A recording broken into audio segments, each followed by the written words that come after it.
What the foul? Paul George nagpapagaling matapos ang katakot-takot na pagbali ng kanyang binti.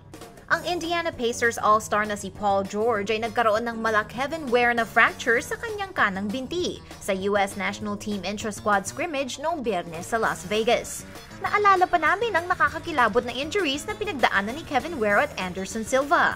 Si George ay inaasahang magiging starter at buong linggo siyang nakipaglaro ng one-on-one kasama si Kevin Durant at James Harden matapos silang mag-practice. Noong Biyernes sa fourth quarter ng isa sa kanilang mga laro, habang may 7.5 minuto pang natitira, hinabol ni George si Harden sa lane para i-contest ang isang layup. Doon tumama ang kanan na binti ni George sa backboard at natupi. Nagsitakbuhan ng mga trainer sa court at matapos ang 10 minutong stoppage, nailabas si George mula sa arena sa isang stretcher. Si George ay nagkaroon ng open tibia fibula fracture. Dumaan siya sa isang matagumpay na operasyon at inaasahang madi-discharge mula sa ospital sa loob ng ilang araw.